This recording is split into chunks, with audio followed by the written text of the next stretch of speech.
왕이 없는 나라는 무너진다라는 제목으로 말씀 전하겠습니다. 여러분, 왕이 없을 때 이스라엘의 타락은 멈출 수가 없었습니다. 우리가 사춘기 때 방황할 때 옆에서 잡아주는 사람이 없으면 어떻게 될까요? 계속해서 잘못된 길로 가겠죠. 이스라엘이 끊임없이 죄악이 깊어지고 깊어지는데 그들을 멈추게 해줄 사람이 없어요. 여러분, 가정에서 엄마가 잠시 자리를 비우면 집은 금방 어지러워지고 아이들은 불안해합니다. 회사에서 핵심 인력이 잠시 휴가를 내게 되면 업무의 흐름이 불안해집니다. 가정이나 조직이나 질서를 붙들고 있던 존재가 사라지면 혼란이 시작되죠. 사사기 19장은 이스라엘의 왕이 없을 그때라는 말씀으로 시작합니다. 여러분, 왕이 없다는 말은 통치자가 없다는 뜻이 아니라 하나님을 왕으로 인정하지 않았다는 뜻입니다. 하나님이 안 계신 게 아니죠. 하나님이 계시지만 하나님의 존재를 무시하고 하나님의 존재를 가볍게 여기고 자기 마음대로 이스라엘 백성들이 살았을 그때에 벌어졌던 사건을 기록해 놓은 사실이죠. 여러분, 왕이 있는데 어떻게 하면 왕이 없는 것처럼 살 수 있을까요? 이스라엘은 왕이 없을 때 가장 부패하고 타락한 나라가 되었습니다. 점점 죄악이 가득 차서 이방 나라보다 더 악한 나라가 되었습니다. 그렇게 망가져가는 그 이스라엘을 멈출 수가 없었습니다. 오늘 본문 1절 우리가 다시 한번 읽어봤으면 좋겠습니다. 이스라엘의 왕이 없을 그때에 에브라임 산 구석에서 거류하는 어떤 레위 사람이 유다 베들레헴에서 첩을 맞이하였더니. 아멘. 이스라엘의 왕이 없을 그때. 여러분, 시작부터 잘못됐죠. 어떻게 하나님이 계신데, 하나님이 우리 가운데 함께 하시는데 어떻게 왕이 없을 그때라는 그 말로 시작할 수 있을까요? 근데 이스라엘 백성들의 모습을 들여다보면 왕이 없는 것처럼, 하나님이 없는 것처럼 살고 있었던 겁니다. 오늘 본문은 첫 절부터 혼란스러운 이야기로 시작합니다. 레위인은 이스라엘 백성이 하나님 앞에서 거룩하게 살도록 말씀을 가르치고 예배를 돕는 자로 구별된 사람입니다. 누구보다 거룩하도록 자기의 삶을 돌아보고 자신을 성결하게 해야 되는 존재입니다. 그런데 그런 레위인이 율법을 버리고 첩을 둡니다. 하나님을 배신하고 말씀을 버리고 탐욕을 선택합니다. 그래서 첩을 두게 됩니다. 레위기 21장 6절에서 7절에 보면 이런 말씀이 있습니다. 같이 읽어볼까요? 그들의 하나님께 대하여 거룩하고 그들의 하나님의 이름을 욕되게 하지 말 것이며 그들은 여호와의 화제 곧 그들의 하나님의 음식을 드리는 자인즉 거룩할 것이라. 그들은 부정한 창녀나 이혼당한 여인을 취하지 말지니 이는 그가 여호와 하나님께 거룩함이니라. 아멘. 거룩을 지키기 위해서 창녀나 이혼한 여인을 가까이 하지 말아야 됩니다. 그 여인과 결혼하면 안 된다고 율법에서 가르치고 있죠.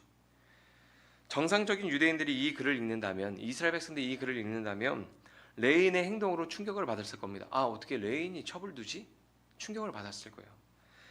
그런데 그 첩이 유다 베들레헴 사람이었다는 사실에 또 한 번 충격을 받는 거예요. 어떻게 레인이 첩을 두지? 근데 그 첩이 이방인이 아니라 유다 베들레헴, 유다 지파 사람이라는 것에 또 한 번 더 충격을 받게 됩니다.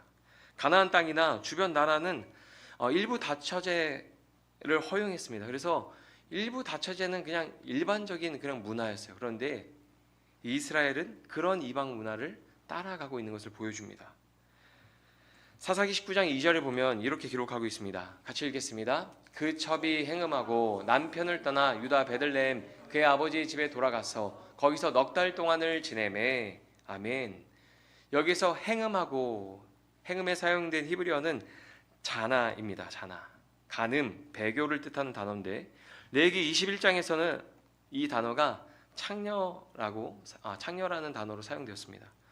한글 성경으로만 읽으면 어리고 젊은 첩이 간음한 것처럼 보입니다. 그런데 다른 성경 번역본이나 원어로 보면 여인이 행음을 했다기보다 남편 레위인의 잘못으로 화가 나서 남편을 배신하고 떠난 그런 여인의 모습처럼 보여집니다. 여자가 간음하면 돌로 쳐서 죽이든지 이혼 증서를 써줘야 합니다. 그런데 그런 내용이 성경에 나오지 않죠. 그러니까 이 여인이 간음을 해서 친정집으로 도피했다고 보기 좀 어렵죠. 말씀을 보면 남편의 잘못 때문에 화가 나서 친정으로 간 것으로 보입니다. 아마도 가부장적인 사회에서 레인 남편이 아내를 소유물처럼, 그냥 물건처럼 대했거나 집 밖에서 보는, 그냥 쉽게 보는 여인들, 창녀처럼 아내를 대했거나, 그런 남편의 모습, 잘못된 행동에 화가 나서 친정집으로 떠난 거죠. 레인이 첩을 맞이한 장면 하나로 하나님을 왕으로 섬기지 않는 이스라엘이 얼마나 종교적, 도덕적으로 심각하게 붕괴되어 있는지 보여줍니다. 여러분, 행음에 사용된 단어는 간음에도 사용되지만 우상을 숭배하는 배교에서도 사용하는 단어입니다. 레위인의 이야기에서 음행이란 단어를 의도적으로 사용하고 있는 것입니다. 왕이신 하나님을 버리고 우상을 숭배하는 이스라엘은 하나님 앞에서 아무렇지 않게 음행을 행하고 있었기 때문입니다. 그리고 그 사회에서 가장 거룩해야 되는 레위인의 가정에서도 음행이 버젓이 일어나는 것을 보여주고 있는 것이죠. 하나님을 떠나 우상을 숭배하고 음행을 아무렇지 않게 저지르는 이스라엘 사회 안에 가장 거룩해야 되는 레위 사람의 가정 안에서 어떤 일이 일어나는 거예요? 음행이 버젓이 그냥 아무렇지 않게 일어나고 있는 것을 보여줍니다.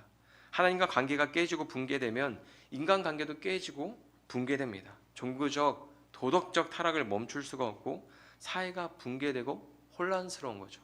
저는 이 말씀 읽을 때 여러분들이 어떻게 읽는지 모르겠지만 저는 이 말씀을 읽을 때부터 혼란스러웠어요. 레위인이 첩을 두고 음행을 하고 나중에 되면 그 첩이 죽잖아요 또. 그리고 그 첩을 12토막을 내서 각 지파한테 보내잖아요.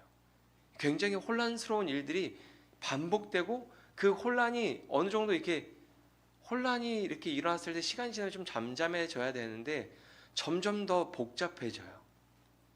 그게 지금 하나님을 떠나고 하나님을 무시하고 하나님 없는 것처럼 사는 이스라엘 백성들의 사회에서 일어나는 어려움이죠.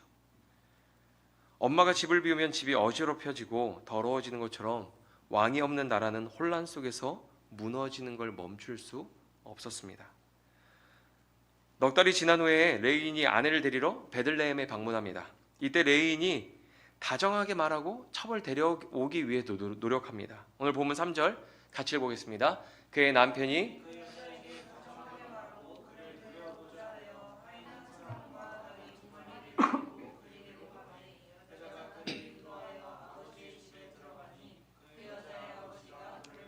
기뻐하니라. 아멘. 레위는 아내의 화가 풀리길 기다렸던 걸까요? 넉 달이 지나는 동안 기다렸다가 아내를 찾아서 베들레헴 땅으로 향합니다. 그리고 그 땅에 방문해서 다정하게 말하면서 집에 데려가기 위해서 노력을 하죠. 여러분, 여기가 포인트예요. 다정하게 말해요. 여인이 잘못했다면 다정하게 말할 수 있을까요? 뭐 거룩하고 신실한 레인이라면 그럴 수 있겠죠. 근데 남편 레인으로서 아내의 화가 풀릴 정도로 시간을 기다렸다 차장한 것처럼 보여요. 여인의 아버지는 레인의 기분을 풀어주려고 노력합니다. 조금 더 오래 딸을 곁에 두고 싶은 건지 모르겠어요. 그런데 아버지가 굉장히 노력하고 남편을 즐겁게 해주면서 시간을 오랫동안 보냅니다. 계속 하루만 더 이렇게 5일이 지나갑니다. 오늘 보면 7절에서 8절 같이 읽어볼까요? 그 사람이 일어나서 가고자 하되 그의 장인의 간청으로 거기서 다시 유숙하더니 다섯째 날 아침에 일찍이 일어나 떠나고자 하매 그 여자의 아버지가 이르되 청하노니 그대의 기력을 돋우고 해가 기울도록 머물라 하므로 두 사람이 함께 먹고. 아멘. 아내를 이제 다정한 말로 이제 집으로 데려가려고 이렇게 하는데 거기 가서 뭐 하고 있어요? 다정한 말로 아내를 이렇게 풀어주고 이렇게 데려가려고 하는 것보단 남자와 함께, 어른과 함께 같이 마시고 먹고 즐기는 일들을 하고 있는 것을 보여주죠. 매일 그냥 먹고 마시며 즐깁니다. 그러다가 더 이상 지체할 수 없어서 이제 길을 떠납니다. 그런데 길을 떠나는 시간이 일반적이지 않습니다. 상식적이지 않습니다. 해가 기울어지고 있을 때 길을 나섭니다. 여러분, 해가 기울어지고 있을 때, 그 기울어지고 있을 때가 언제냐면 이제 조금 있으면 금방 해가 떨어져서 어두워지는 시간입니다. 여러분, 이렇게 되면 어떻게 될까요? 계속 먹고 마시고 즐기다가 시간이 가야 되는데 하고 일어나려고 그랬는데 해가 지고 있어요. 그럼 어떻게 될까요? 이왕 이렇게 된 거 하루 더 쉬고 가면 좋잖아요. 그렇죠? 어차피 그동안 그냥 미루고 미뤄서 하루 더 오랫동안 있었으면 하루 더 있다가 아침 일찍 떠나면 좋은데 레인이 고집을 부리고 무리하게 길을 나섭니다. 오늘 보면 9절에서 10절 내용이에요. 같이 읽어볼게요. 시작. 그 사람이 첩과 하인과 더불어 일어나 떠나고자 하매 그의 장인 곧 그 여자의 아버지가 그에게 이르되 보라 이제 날이 저물어 가니 청하건대 이 밤도 유숙하라. 보라 해가 기울었느니라. 그대의 마음을 즐겁게 하고 내일 일찍이 그대의 길을 가서 그대의 집으로 돌아가라 하니 그 사람이 다시 밤을 지내고자 하지 아니하여 일어나서 떠나 여부스 맞은편에 이르렀으니 여부스는 곧 예루살렘이라. 안장 지운 나귀 두 첩이 그와 함께 하였더라. 아멘.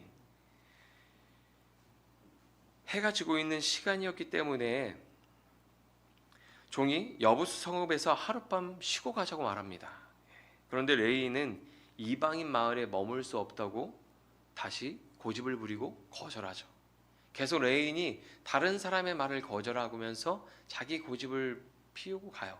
저는 이게 하나님의 주권을 떠나서 인간이 자기가 왕노릇하면서 자기 주권으로 살아가려고 하는 인간에게 드러나는 모습, 태도 같아요. 다른 사람의 말 쉽게 거절합니다. 누가 봐도 밤이 해가 기울고 있고 해가 저물면 하루 더 묵어야 될 것 같고 그냥 가까운 성읍에 들어가서 쉬어야 될 것 같은데 고집을 부려요. 아니다. 이방인 마을에서 머물 수 없다. 그러면서 이렇게 이야기합니다. 11절 12절입니다. 그들이 여부스에 가까이 갔을 때 해가 지려 하는지라 종이 주인에게 이르되 청하건대 우리가 돌이켜 여부스 사람의 이 성읍에 들어가서 유숙하십시다 하니 주인이 그에게 이르되 우리가 돌이켜 이스라엘 자손에게 속하지 아니한 이방 사람의 성읍으로 들어갈 것이 아니니 기브아로 나아가리라 하고. 아멘. 여러분 지금 이 레인이 뭐라고 말하고 있는데요? 어떻게 우리가 이방인의 마을에 들어가서 쉴 수 있냐? 그럴 수 없다. 우리 민족 베냐민 지파의 땅인 기브아 지역에 가서 내가 머물겠다. 그 말을 하는 거죠. 그렇게 고집 부려서 베냐민 지파의 땅인 기브아에 도착했지만 해가 져버렸어요. 레인을 영접해주고 대접해주는 사람을 만날 수가 없었습니다. 여러분 굉장히 난감한 상황이죠. 장인의 그 권유를 거절하고 종의 어떤 그 청을 거절하고 그렇게 왔는데 해가 져버렸어요. 아무도 그들을 환대하거나 영접해주는 사람을 만날 수 없습니다. 굉장히 주인으로서는 사람으로서는 민망하고 부끄러운 상황이죠. 율법에는 나그네를 잘 대접하라고 말하고 있습니다. 그런데 이방 땅도 아닌 베냐민 땅에 들어갔는데도 나그네를 영접하는 사람이 없습니다. 물론 해가 졌죠. 그런데 나그네를 영접하는 사람이 그 땅에 없어요. 그런데 그때 한 노인이 등장합니다. 한 가지 소망의 빛이 막 레인한테 찾아오듯이 한 노인이 등장해서 지나가요. 그리고 그 노인은 레인에게 말을 걸죠. 대화해 보니까 그 노인은 레인과 같은 에브라임 산지 사람이었습니다. 고향 사람을 만나서 다행히 집에 초대를 받아서 편하게 쉴 수 있게 되었습니다. 은혜죠, 은혜. 그런데 노인과 레인의 대화를 집중해서 보면 이상한 점 하나를 발견하게 됩니다. 노인은 어디를 갔다가 왔는지, 어디로 가고 있는지 물어봤어요.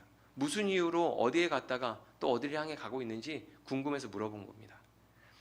그런데 그때 레인은 그 노인이 묻는 말에 정확하게 대답하지 않아요. 이렇게 말합니다. 우리 17절에서 18절 같이 읽어보겠습니다. 노인이 눈을 들어 성읍 넓은 거리에 나그네가 있는 것을 본지라. 노인이 묻되 그대는 어디로 가며 어디서 왔느냐 하니 그가 그에게 이르되 우리는 유다 베들레헴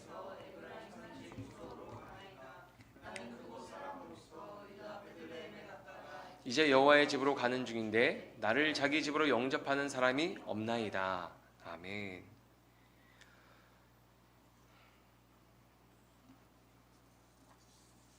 레이는 노인의 질문에 뭐라고 말합니까? 자기한테 유리한 것만 이야기하는 거예요. 저는 지금 여호와의 집으로 가고 있습니다. 자기가 하나님을 섬기는 신실한 믿음의 사람처럼 보이는 경건해 보이는 말을 골라서 하는 거죠. 그동안 있었던 레인의 모습을 살펴보면 그는 척가 있었던 죄에 대한 잘못을 인정하고 회개하는 모습이 나오지 않습니다. 먹고 마시며 즐기는 죄인의 모습만 나와요. 종에게 이방 사람 성읍에 들어가지 않겠다고 말하면서 경건해 보이는 말을 하고 거룩을 선택하는 것처럼 보입니다. 노인의 질문에서도 자신을 거룩하게 포장해서 말합니다. 어디로 갑니까? 여호와의 집으로 갑니다. 경건의 모양은 있으나 그에게 진짜 신앙은 보이지 않습니다. 여러분, 말은 그럴듯하게 해요. 경건해 보이도록 거룩을 선택하는 것처럼 보이게 말합니다. 레인의 모습에서도 나그네를 영접하지 않는 베냐민 땅에서도 율법을 완전히 상실한 이스라엘의 모습을 보여줍니다. 그리고 섬김과 친절을 상실한 것보다 더 심각한 장면이 그 뒤로 이어져서 나오죠. 노인의 집에서 먹고 마시며 즐거운 시간을 보내고 있을 때 불청객이 등장합니다. 막 문을 막 점잖게 두드리는 것도 아니에요. 무섭게 두드려요. 부실 것처럼. 그러면서 이제 불청객이 등장해요. 오늘 본문 22절에서 23절입니다. 같이 읽겠습니다. 그들이 마음을 즐겁게 할 때에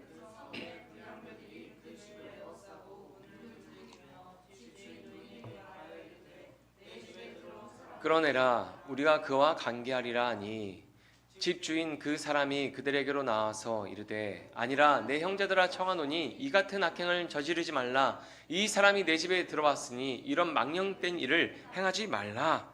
아멘.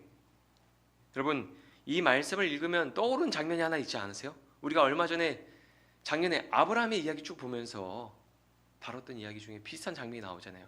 어디죠? 소돔과 고모라에서 비슷한 일이 있잖아요.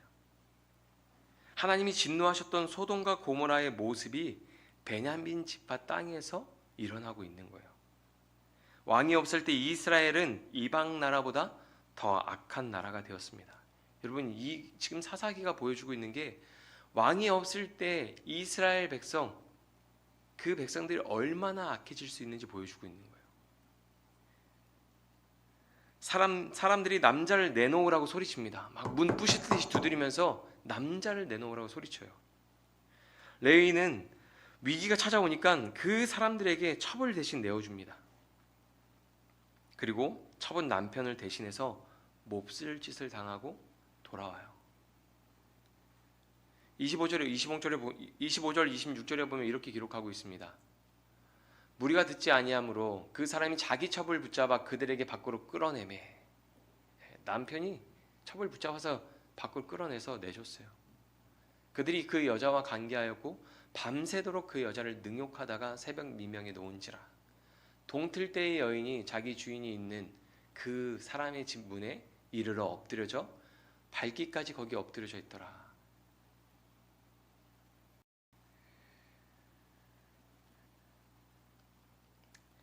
레인 아내를 책임지지 않고 그냥 창녀처럼 사람들에게 내어줬습니다. 그 첩을. 첩이 붙잡혀 가서 밤새 무슨 일을 당할지도 모르는 시간을 보내고 왔는데 아침에 새벽에 이렇게 아내가 왔는데 기다리는 사람이 없죠. 아내를 기다리지 않았어요. 그렇게 여인은 새벽에 집 문 앞에 버려졌고 쓸쓸히 죽어갔습니다. 레인의 상태가 얼마나 심각한지 여러분 보이세요? 그에겐 책임감을 상실했어요. 하나님과의 언약을 버리고 사는 사람의 모습을 반영하고 있죠. 책임감을 상실했습니다. 한 여인의 남편으로서의 책임감을 상실하고 하나님을 섬기는 사람으로서의 책임감을 상실하고 사랑을 상실했습니다. 죄책감도 상실했어요. 이 일로 인해서 죄책감 느끼는 것처럼 보이는 모습이 하나도 나오지 않습니다. 레이는 아침에 일어나서 별일 없는 것처럼 아무 일 없었던 것처럼 행동합니다. 아내를 애도하는 모습도 보이지 않습니다. 죽은 아내를 그냥 데리고 집으로 돌아가죠. 27절에서 28절에 보면 이렇게 기록합니다. 그의 주인이 일찍이 일어나 집 문을 열고 떠나고자 하더니 그 여인이 집 문에 엎드려져 있고 그의 두 손이 문지방에 있는 것을 보고.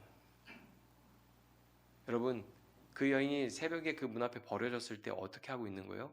문지방에 두 손을 올리고 문을 막 이렇게 두드리지 않았을까요? 남편은 그 소리를 듣지 못하는 거예요. 그에게 이르되 일어나라 우리가 떠나자 가자. 마치 아무 일도 없었던 것처럼 왜 여기서 누워 있는 거야? 일어나 가자. 아무 대답이 없는지라 이에 그의 시체를 나귀에 싣고 행하여 자기 곳에 돌아가서 마치 별일 아닌 것처럼 아무 일 없는 것처럼 그냥 짐짝을 나귀에게 싣는 것처럼 여인의 시체를 나귀에 실어서 집으로 돌아갑니다. 아내를 애도하지 않죠. 자기의 잘못을 반성하거나 자기의 죄를 회개하지 않아요. 가슴 찢는 모습이 나오지 않아요. 여러분, 장인이 하룻밤 더 유숙하라고 했을 때 그 말을 들었더라면, 종이 해가 질 때 길을 나서지 않았더라면, 종이 여보수 땅에서 유숙하자고 말했을 때 내가 고집부리지 않고 그 말을 들었더라면, 여러분, 일반적인 사람이라면 걸어온 시간을 돌아보고 후회하고 자기 잘못을 반성할 텐데, 레위 사람에게는 자기의 분함과 억울함만 가득해요. 돌아보는 게 없어요. 내가 겪은 수치만 중요합니다. 자기 감정에만 몰입해서 복수할 생각만 합니다. 몸이 산산이 부서지는 일을 겪은 아내의 몸을 12조각을 내서 각 지파에게 자기가 당한 일을 고발하는 도구로 사용해요. 성경을 보면 이걸 봐도 너무 이해하기 어려운 일이에요. 그리고 이 장면은 굉장히 슬프고 괴로운 장면이잖아요. 근데 하나도 슬프지 않아요. 하나도 괴롭지 않아요. 왜요? 레위인이 무덤덤하거든요. 아내의 일에 무덤덤해요. 아무 반응이 없어요. 엄청 슬픈 일이고 괴로운 일인데, 마음이 찢어지는 일인데, 이 장면을 봐도 무덤덤하게 돼요. 레위인이 무덤덤하거든요. 그런데 하나님을 왕으로 인정하지 않고 살 때 이런 일이 벌어지는 거예요. 왕이신 하나님을 왕으로 인정하지 않고 하나님이 없는 것처럼 살 때 이스라엘 사회에 이런 일이 일어나는 겁니다. 그럼 오늘 말씀 정리하겠습니다. 성경은 17장, 사사기 17장, 18장에 나오는 레위 소년보다 더 악한 레위인의 모습을 보여줍니다. 하나님이 없는 것처럼 사는 사람의 죄는 멈출 수가 없습니다. 경건한 척, 거룩한 척, 신앙이 있는 척 말하고 행동할 수 있지만 그의 삶에는 친절도, 책임감도, 사랑도, 죄책감도 다 상실하고 분노만 남는 삶이 됩니다. 그의 삶의 모토는 분노를 표출하고 그 분노로 사는 거예요. 여러분, 하나님은 왕이십니다. 아멘. 하나님은 우리의 왕이십니다. 아멘. 그러나 이스라엘은 그 하나님을 왕으로 인정하지 않았습니다. 하나님을 왕으로 인정하지 않는 사회는 반드시 약자를 희생시키는 사회가 됩니다. 사회적 구조가 그렇게 될 수밖에 없어요. 젊고 어린 여자가 희생되었던 것처럼, 레위인의 첩이 희생되었던 것처럼 하나님의 통치가 사라지면 약자가 희생됩니다. 하나님 나라는 약자를 보호하고 돌보는 나라입니다. 지극히 작은 자의 목소리도 경청하고 책임지고 사랑하는 나라입니다. 만약에 레인이 하나님의 통찰이 있었다면 종의 말을 들었겠죠. 아, 나는 이방인의 마을에서 하룻밤 유숙하는 게 좀 껄끄럽지만 너가 원한다면 그래, 해줄게. 이렇게 했을 것 같아요. 예수님은 우리가 아직 연약할 때 우리 죄를 대신 짊어지시고 십자가에서 죽으셨습니다. 연약한 자를 위해서 자기를 희생하셨습니다. 여러분, 하나님은 우리의 왕이십니다. 아멘. 여러분, 정말로 하나님이 여러분 삶의 왕이십니까? 레위인이 삶에서는 하나님을 왕처럼 모시는 모습이 없잖아요.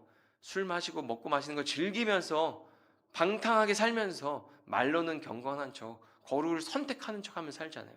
우리의 모습이 그런 모습은 아닐까요? 하나님이 왕이시지만 왕이 없는 것처럼, 하나님 없는 것처럼 우리 삶에 친절을 상실하고 사랑을 상실하고 책임감을 상실하고 죄책감을 상실하고 회개하지 않으면 그냥 내 마음대로 내 감정을 따라 그냥 인생을 살아가고 있는 모습은 우리에게 없습니까? 하나님은 우리의 왕이십니다. 저는 요즘 주일날 우리가 로마서 보고 있으면서 금요일날 사사기를 보면서 이 말씀들이 얼마나 겹치는지 몰라요. 레위기 1장의 말씀이 사사기 지금 17장부터 21장의 내용과 너무나 겹쳐요. 하나님의 주권이 무너지고 하나님을 모른 척하고 살면 그 사회의 질서는 붕괴되고 죄악의 굴레 속에서 고통이 깊어지고 반복됩니다. 여러분, 하나님은 우리의 왕이십니다. 아멘. 삶에서 친절과 책임과 사랑을 회복하고 하나님이 하나님 되도록 하십시오, 여러분. 우리의 하나님이 하나님 되도록 우리 삶에 섬김과 친절을 회복하고 우리에게 주어진 책임감을 회복하고 사랑을 회복하십시오. 왕이 없을 때 이스라엘은 무너집니다. 우리의 삶도 왕이 없는 것처럼 살 때 무너집니다. 우리의 신앙도 왕이 없는 것처럼 신앙생활 할 때 무너집니다. 왕이신 하나님이 정말 내 삶에서 왕이 될 때 신앙이 회복되고 삶이 회복되고 교회가 회복되고 이 나라 민족이 회복될 줄 믿습니다.